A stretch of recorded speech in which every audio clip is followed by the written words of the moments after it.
English premier ലീഗിൽ വമ്പന്മാർക്കൊക്കെ കാലിടറിയപ്പോ Arsenal മാത്രം ഒരു ഗോളിന്റെ വിജയത്തിൽ ടേബിളിന്റെ തലപ്പത്തെത്തിക്കുകയാണ്. അതോട് കൂടിയിട്ട് മാഞ്ചസ്റ്റർ സിറ്റി ആയിട്ട് 7 പോയിന്റ് ഗ്യാപ്പാണ് ഇവർ നേടിക്കുന്നത്. ഒരു കളി കൂടുതൽ കളിച്ചിട്ടുള്ള കാര്യമൊക്കെ ശരിയാണ്. എന്നാലും 4 പോയിന്റ് ഗ്യാപ്പിലാണ് ഇപ്പൊ നിൽക്കുന്നത്. അടുത്ത മാസം Manchester city versus Arsenal Manchester സിറ്റിയുടെ ഹോം ഗ്രൗണ്ടായ ഇത്തിഹാദിൽ നടക്കാൻ പോകുന്നുള്ള കാര്യമാണ്. അപ്പൊ എന്തായാലും ഈ ഒരു കളി ഇംഗ്ലീഷ് പ്രീമിയർ ടൈറ്റിലിൽ തന്നെ ചിലപ്പോൾ നിർണ്ണയിക്കാൻ കാരണമായിരിക്കും. എന്തായാലും ഇപ്പൊ തന്നെ ആഴ്സണൽ ഫാൻസുകാർ ചിരിച്ചു തുടങ്ങിയിട്ടുണ്ട്. എന്താ കാരണം എന്നാൽ വീണ്ടും 4 പോയിന്റ് 4-3 7 പോയിന്റിന്റെ ഗ്യാപ്പിലാണ് നിൽക്കുന്നത്. അടുത്ത മാഞ്ചസ്റ്റർ സിറ്റിയുടെ കളി എന്തായിക്കോട്ടെ, പക്ഷെ അപ്പോഴും 4 പോയിന്റ് ഗ്യാപ്പിലാണ് നിൽക്കുന്നത്. ഇപ്പൊ അവർ ജയിക്കുകയെ സമനില ആയിക്കോട്ടെ, എന്തായിക്കോട്ടെ 4 പോയിന്റ് ഗ്യാപ്പിലാണ് നിൽക്കുന്നത്.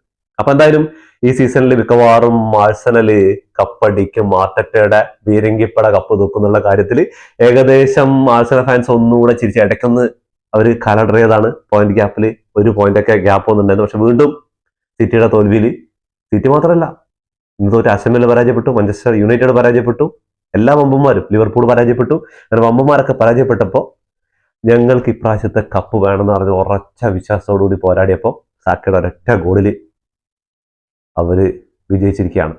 അപ്പൊ എന്തായാലും ഇംഗ്ലീഷ് പ്രീമിയർ ഈ സീസണിൽ ആഴ്സണലല്ലേ, ഉറപ്പല്ലേ? അപ്പൊ അങ്ങനെയുള്ളവര് ആഴ്സണൽ ഫാൻസ് ഒന്ന് കമന്റ് ചെയ്യുക. ഈ വർഷം ഇംഗ്ലീഷ് പ്രീമിയർ ലീഗ് തൂക്കുന്ന ഉറപ്പുള്ള എത്ര ആഴ്സണൽ ഫാൻസ് ഉണ്ടെന്ന് അവരൊന്ന് ഒന്ന് കമന്റ് ബോക്സിൽ കമന്റ് ചെയ്യാൻ മറക്കരുത്.